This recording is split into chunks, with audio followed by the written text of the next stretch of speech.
Bonjour tout le monde, moi c'est Otis Mobutu de la ferme Merci Richard. La problématique du jour est en lien avec le savoir concernant comment faire pour arrêter de rêver. Voilà là une problématique assez complexe également aujourd'hui que nous allons aborder. Parce qu'il est en fait impossible de, de contribuer à l'amélioration des conditions de vie tout en dormant. Ça ne va pas de pair. Donc, pour être actif, justement, ou travailler dans ce sens-là, il faut d'abord se réveiller. Donc, on invite ici justement à toutes les personnes qui nous suivent à se réveiller et à essayer de faire des efforts. C'est-à-dire en travaillant dur pour améliorer les conditions de vie déjà dans les villages, ensuite l'arrondissement et le département, justement de la province au niveau national, ainsi que concernant le continent africain. Voilà là le problème. Parce que si on ne le fait pas aujourd'hui, en espérant que ce soit nos futurs descendants, en fait, notre futur descendant qui le fera, on ne peut pas juger là-dessus. Parce qu'on est toujours influencé par notre environnement. Donc, en se réveillant maintenant, il est possible que notre descendance, notre future descendance soit d'autant plus éveillée justement. Parce que pour moi, le constat est frappant lorsque nous partons dans nos villages. On voit les jeunes, qu'est-ce qu'ils font? Soit ceux-là, la nuit, ils ne dorment pas, ils boivent, ils s'amusent, et le soir, en fait le matin, ils dorment. Généralement, lorsqu'ils se réveillent, même le matin, qu'est-ce qu'ils font? Ils vous parlent d'un réveil. Comment un jeune de 14 ans, un jeune de 15 ans, donc lorsque ce dernier se lève, la première chose qu'il demande, c'est un verre. Il ne demande même pas à déjeuner, il ne demande même pas à faire quelque chose d'autre. Non. Il veut simplement le réveil. Le réveil, c'est quoi? C'est du vin. Il faut qu'il ait un peu de vin, en fait, un peu de vin justement pour boire. Mais c'est inacceptable, ça. Comment les parents acceptent-ils cela? Certes, je sais qu'ici, beaucoup de parents vont dire que les jeunes ne les écoutent pas. Bien sûr, c'est aussi votre responsabilité si ces jeunes ne vous écoutent pas. Ça veut dire que vous avez fait les jeunes, vous avez fait les enfants comme la poule avec ses œufs, quoi. Ainsi que le coq, bien sûr. Ça veut dire que, en fait, je ne parle pas ici des œufs qu'on achète, bien sûr. Je parle justement de l'accouplement entre deux qui donnent les œufs. Donc, le père, c'est en fait, déresponsabilise complètement. Et puis, la mère, pour le bien évidemment, va garder ses petits un certain laps de temps. Elle va les lâcher complètement dans la nature. Ce n'est pas ça avec l'être humain. L'être humain a besoin vraiment d'une éducation, d'un cadre. Non seulement ça, en fait, il faut aussi l'accompagnement qui va avec plus tard pour que ce dernier puisse s'en sortir dans la société, que pour que cette dernière personne puisse avoir des valeurs adéquates justement pour aborder le monde de demain. Donc il est temps pour toute personne, parents, enfants, de se réveiller dans nos villages. Lorsqu'on voit ce genre d'activité, il faudrait vraiment en discuter, il faudrait parler, il faudrait demander un peu. Si ça ne va pas, essayer de trouver des solutions pour que ça change. La jeunesse ne peut pas sombrer dans l'alcool au village. C'est inadmissible. Il y a le vin qu'on appelle chez nous l'odonto, là, vous vous rendez compte. La destruction de vos foies. Et après, lorsque un jeune de 18-20 ans va mourir, on va simplement accuser la vieille dame du village que c'était la sorcellerie. Je ne nie pas l'existence de la sorcellerie, bien évidemment. Mais là, la majorité des cas, c'est que les problèmes parfois sont liés à l'alcool ou bien à d'autres excès. J'en passe ici. Ce n'est pas le but de la vidéo d'aujourd'hui. Mais de ce fait, comment pouvons-nous améliorer les conditions de vie en somnolant ou bien si vous voulez, en se cachant derrière des alcools? Non. L'irresponsabilité de certains parents dirait simplement que non, ce n'est pas, ils ne nous écoutent pas, ceci. Et le pire, c'est que les parents même sont là-dedans. Oui. Celui-là se lève le matin, qu'est-ce qu'il fait? Il va d'abord chercher, aller au niveau de ses troncs, et puis finalement il va consommer d'abord de l'alcool avant même le petit déjeuner, vous vous rendez compte? le mal que vous causez dans nos villages, vous représentez réellement un frein pour le développement de notre village. Et il est temps, beaucoup de nos villages, pardon, et il est temps pour vous de changer cette façon de voir les choses et cet état d'esprit. C'est pas normal. C'est pas normal. Parce que, en vous comportant de la sorte, nos efforts sont réduits à néant. Et ça, c'est inacceptable parce que nous travaillons jour et nuit pour apporter justement ces changements-là. Nous passons le temps, nous essayons d'éveiller les consciences, nous essayons justement de travailler de manière à améliorer les conditions de vie au village. Maintenant, vous allez vous rendre compte que dans la majorité des villages, qu'est-ce qui se passe? C'est que la main-d'œuvre est difficile à trouver. Parce que ces jeunes, la seule chose qui compte pour eux, c'est le vent. C'est les jeunes donc que vous allez vous rendre compte que lorsque vous le prenez une journée, il vient faire une journée, et puis dès que il a un peu d'argent, il part pour 2 ou 3 jours. Et il va encore revenir. Et les gens vivent comme ça dans nos villages au jour le jour. Simplement pourquoi? Parce que il faut juste un peu d'argent pour pouvoir boire. C'est pas normal. Et qu'est-ce que vous mettez donc en place pour améliorer les conditions de vie de vous-même déjà au village, de vos familles ainsi que du village même? Rien. Et lorsque vous voyez quelqu'un qui vient justement pour essayer de le faire, soit c'est la jalousie, soit c'est la méchanceté que vous allez faire à l'encontre de ce dernier, juste dans le but de le décourager. Pourquoi vous faites ça? Clairement de vous en rendre, pourquoi vous faites ça? Ce n'est pas bon. On ne peut pas continuer à vivre comme ça. Il est temps pour nous tous que cela change. Parce que nous autres, ça veut dire que nous avions une vision plus élargie, plus prolongée dans le monde. Nous aimerions avoir le respect accordé à d'autres pays du monde pour l'Afrique. Ainsi que, en fait, quand je parle des continents, le continent africain, quel pays est respecté? Vous allez ou faire quelque chose en chinois, vous allez voir la réponse. Même chose, ou je ne sais pas, vous allez faire quelque chose en Suisse, vous allez voir la réponse. La réponse. Mais un pays africain, il n'y a pas grand-chose. Pour quelle raison? Parce que déjà, lorsque les conditions de vie ne sont pas améliorées, qu'est-ce qui s'est passé? Les gens vont passer pour des mendiants. Parce que lorsqu'on est pauvre, on a tendance, beaucoup avalent même leur fierté dans la pauvreté. Ils n'ont pas de tenue dans leur fierté, dans leur pauvreté. Donc, soit d'une part, vous allez voir dans nos villages les gens qui se cachent derrière les alcools, soit les gens qui ne font absolument rien. Ils vont passer leur temps à raconter du mensonge de maison en maison et ce sera ça leur vie. Et ceux-là sont même encore le pire. Parce qu'ils créent les conflits dans les villages et les conflits déstabilisent, ça dit que le bon sens dans nos villages. Parce que lorsque vous êtes en conflit, au lieu de penser que je peux améliorer les conditions, je peux mettre quelque chose en place qui va nous bénéficier à tous, non, on ne pense plus comme ça. On essaie de faire son petit truc de son côté, son petit champ de manioc, son petit sang, mais finalement, les conditions du village ne sont pas améliorées. Les enseignants qui viennent dans nos villages meurent de faim. Pourquoi vous faites ça? Mais il faut montrer un peu d'humanité à ces personnes. Vous allez voir les médecins qui vont arriver dans nos arrondissements meurent de faim. C'est quoi cette histoire? Mais de temps en temps, je ne sais pas moi, ceux qui sont des salaires, mais montrer aussi un peu d'humanité.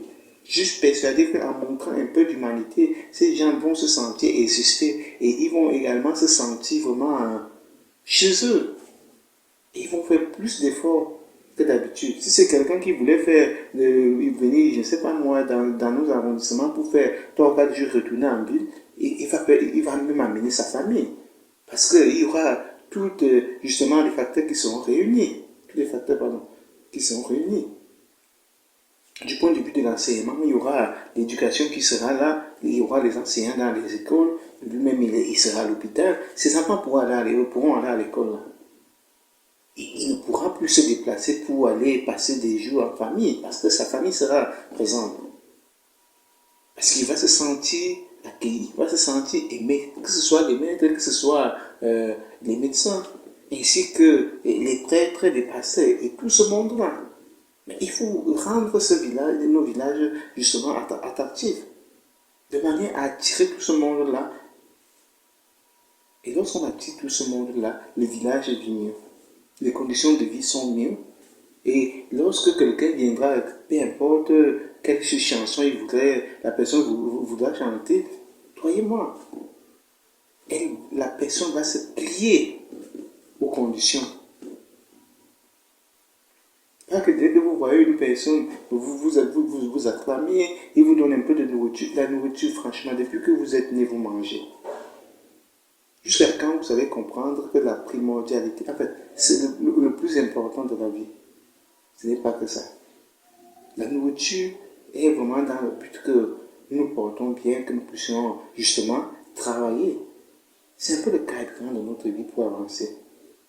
Mais on ne doit pas, si, admettons qu'il n'y avait pas les pneus, le moteur, même avec le carburant, il n'y aura rien. La voiture ne va pas avancer pour autant. Ne mettons pas simplement l'accent pour le carburant, donc pour la nourriture. Mettons aussi l'accent sur le moteur, sur les pneus, sur l'état du véhicule, la propreté du véhicule. C'est comme ça que nous pourrons avancer. Pour moi, c'est vraiment énervant lorsque nous arrivons dans nos villages, que vous voyez les gens le matin, ils courent. Le soir, je peux comprendre. Vous pouvez prendre un peu d'alcool le soir, vous avez, après une journée de travail difficile. Oui, c'est normal. Mais vous allez au lit de bonne heure. Même à 22 heures au village, il n'y a pas tellement d'activité. Le matin, vous vous réveillez, vous ne buvez pas d'alcool. Ça, c'est pas normal, c'est pas acceptable. Parce que lorsque ceux qui auront même envie d'aller au champ pour travailler un peu, ils peuvent se blesser étant sous. Le pire, c'est ceux-là qu'on retrouve dans nos villages. Lorsqu'ils n'ont pas encore pris l'alcool, on voit les tremboules. Les tremboules. C'est-à-dire que vous ne voyez pas que ça vous détruit. Mais franchement, il est temps pour tout Africain de se réveiller et d'essayer de contribuer à l'amélioration des conditions de vie dans son village. Il est vraiment temps. Personne ne le fera à notre place. N'oublions pas, nous sommes les étoiles de nos villages. Donc la responsabilité de l'amélioration des conditions de nos villages nous incombe. Donc ne vous cachez plus derrière qu'il y a telle élite, il y a telle... Oui, il y a ces élites-là. Si elles ne veulent rien faire, ou bien des fois même c'est simplement parce qu'ils sont en cours d'idée. Lorsque vous allez entreprendre quelque chose dans le profit de tout le village, ils auront aussi la responsabilité de le faire aussi. Parce que sinon, ils auront honte. Que vous n'avez pas grand-chose, vous arrivez à faire quelque chose pour le bien de tous. Alors qu'ils ont des milliards, des millions, ils ne le font pas. Croyez-moi, ils vont observer votre exemple et ils vont le faire. Peut-être ils vont même vous aborder pour que vous puissiez travailler ensemble. Parce que ce ne sont pas que des méchants. Parfois, ils ne font pas certaines choses parce qu'ils ont été déçus, ils ont été blessés, notamment avec l'ingratitude du village. Ils font du bien, ils essaient, mais ils sont toujours réduits à rien. Et puis, sans compter la médisance, on va parler qu'ils sont sorciers, il achète, je ne sais pas, un bœuf pour partager à son village, on dit c'est parce qu'il veut sacrifier quelque chose, il veut sacrifier... Mais vous voyez, mais il faut arrêter ça. Et qui font ces choses-là? C'est les sorciers qui mettent ces choses en place.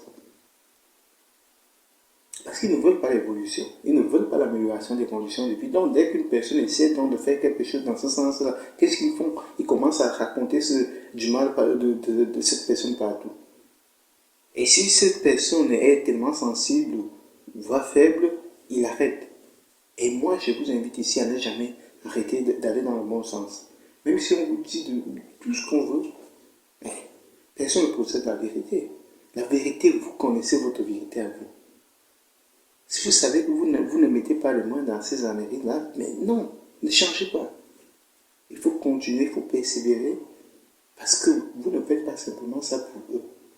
Vous faites ça pour votre descendance. Vous faites ça pour nous tous, en tant qu'Africains. L'Afrique compte combien de milliards, en fait, d'habitants maintenant? C'est un milliard, on ne compte, c'est plus un million, l'Afrique.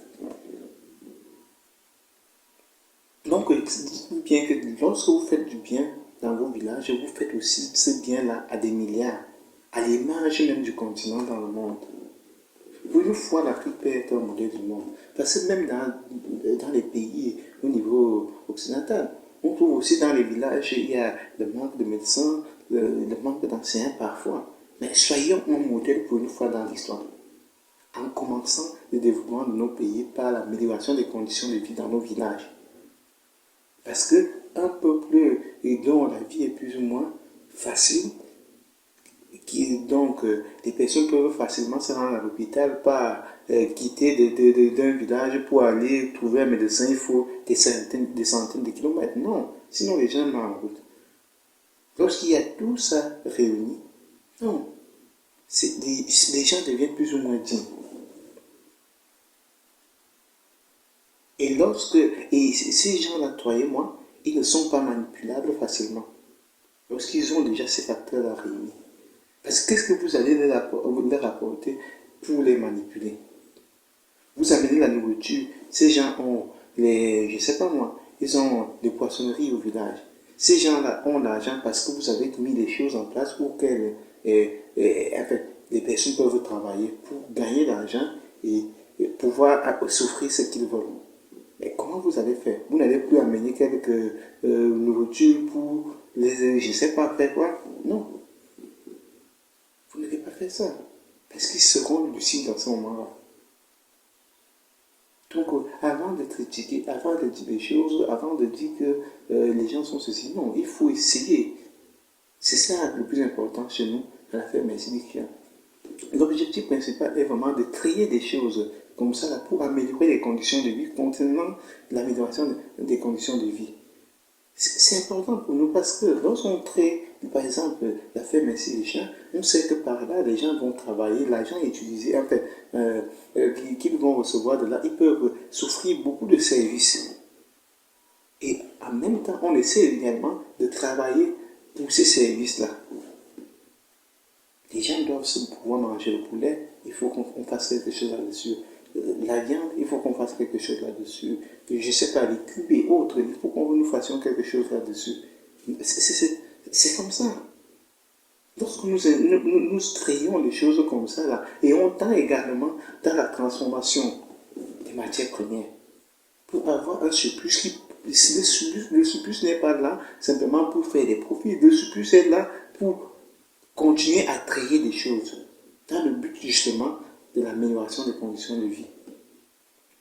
Je suis sûr, parce que un litre d'huile qui coûte 1500 en ville, si on le fait au village, on peut le faire à 1000 francs. Et c'est bon pour qui? C'est bon pour tous. Pour la population locale, ainsi que pour nous. Parce que ce qu'on gagne, on va toujours continuer à l'investir, pour améliorer les conditions de vie. Et on investit où? Dans nos villages d'abord. Lorsque c'est bien, vraiment bien, on part dans un autre village pour produire la même chose. Voilà le défi. En collaboration avec les gens de ce village en question. Parce que seul, c'est très difficile. On peut arriver, mais c'est difficile. Ça va être difficile. Mais lorsqu'on arrive dans un village où les gens ont déjà commencé des choses comme ça, on arrive à unir nos forces, tout simplement. Pour aller plus vite à ce moment-là. Avec les connaissances et les compétences acquises justement préalablement.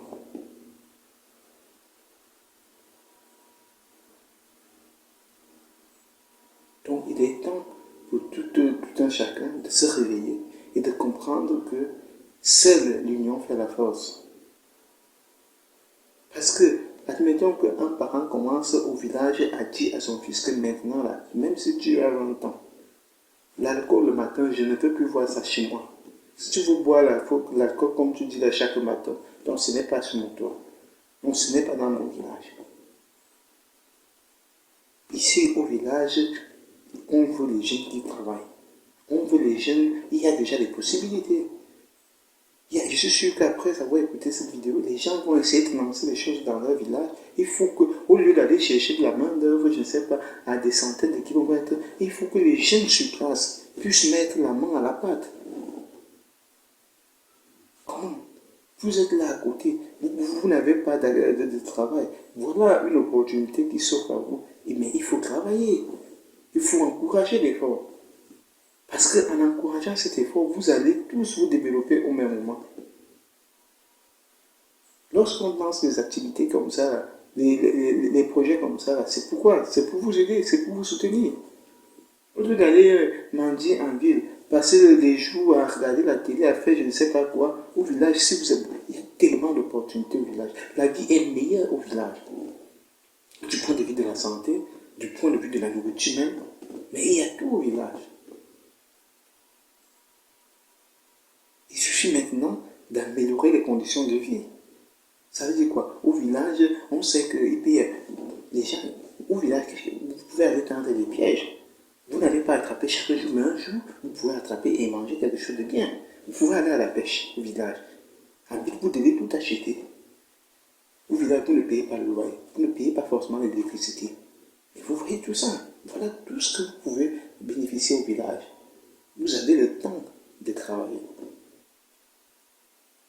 Et si vous voulez avoir une télé, travaillez d'abord et puis l'année qui suit, vous pouvez vous offrir une télé. L'année suivante, vous aurez peut-être un autre plus pour pouvoir regarder la télé. Ne soyez pas aussi, moi je peux dire, ne soyez pas, n'allez pas vite dans la besogne. Qui va doucement va sûrement. Donc je compte vraiment sur la responsabilité de tout un chacun pour hisser nos villages le plus haut possible. Comme ça, en partant de ce monde, on aurait laissé une trace. On dirait toujours que lorsque tel était là, le village était vraiment meilleur. Voilà ce que notre a fait. Voilà, on sera un modèle pour les autres, pour la génération future. Ils auront envie, ils auront pour défi de continuer l'effort, de faire mieux que nous. Donc il est temps pour tout un chacun de se réveiller. On ne peut pas continuer éternellement dans le sommeil, c'est impossible, ça ne marche pas comme ça. Après la nuit, il y a le jour. Donc de toute façon, on sera obligé de se réveiller. Il faut se réveiller et être en action, pas se réveiller et être à la recherche de l'alcool.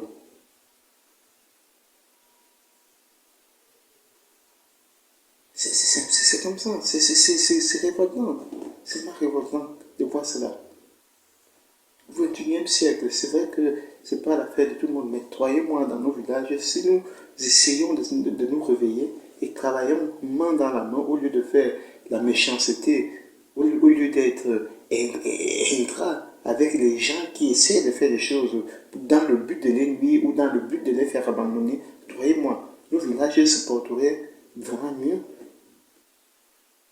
et les conditions de vie seront meilleures, tout simplement.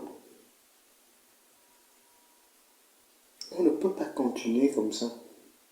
Il est temps qu'on se réveille. On ne peut pas continuer comme ça. C'est pas possible. C'est pas possible. Donc, réveillez-vous. Donnez cette vidéo à tous les gens de vos villages pour qu'ils puissent regarder ces vidéos-là. De manière à essayer de voir. Ça ne suffit plus d'aller faire un petit champ de, je ne sais pas moi, de combien de mètres carrés, et puis pour attendre simplement qu'on va déterrer le manioc et le manger, le peu de pistache mise, on va le manger, le maïs, pour manger mais finalement, on vend quoi? Et le pire, c'est qu'après, comme on n'a pas d'argent, on essaie encore de vendre ce manioc pour essayer d'acheter encore quelques riz venant de la Chine et autres. Mais vous vous rendez compte? Vous avez fait un petit champ où il y a le manioc, vous vendez le manioc pour acheter quelques verres de riz. Vous rendez compte? Travaillez un peu plus. Travaillez un peu plus. Nous avions quand même cette richesse-là d'avoir la terre. Travaillons plus. Là, on pourrait vendre une partie de la semence. Parce que finalement, lorsque vous avez fini de vendre ce manioc-là, vous n'avez plus de quoi manger. Ce n'est pas bon. Les arachides, même chose. Mais nous avions la terre. Il faut simplement travailler dur. On ne peut pas aller au travail pour passer 2 heures. Non. Il faut aller au travail et essayer de faire 5 heures. Minimum. Ailleurs dans le monde, par exemple ici en Occident, Les gens travaillent 8 heures par jour, ceux qui travaillent un peu plus, ou d'autres même 7 heures. Mais il est inadmissible d'aller dans son champ et de faire 2 heures. Mais vous, franchement, vous moquez de qui? Et comment attendez-vous un résultat? Vous ne pouvez pas occuper justement les grands espaces avec 2 heures de travail par jour. Nous avions des saisons bien limitées, bien cadrées. On sait que si on sème de ça à tel mois, c'est la faute. Si on continue, on n'aura pas la bonne récolte. Vous connaissez déjà ce référentiel-là. Maintenant, donc, il faut augmenter le temps de travail. N'allez pas pour passer 1 heure et revenir au village. Ne faites pas dans le commérage. Ce n'est pas bon. C'est vraiment pas bon. Il est temps pour vous de vous réveiller et de regarder les choses en perspective. Heureux pour l'amélioration des conditions de vie. C'est tout pour cette vidéo. Ciao.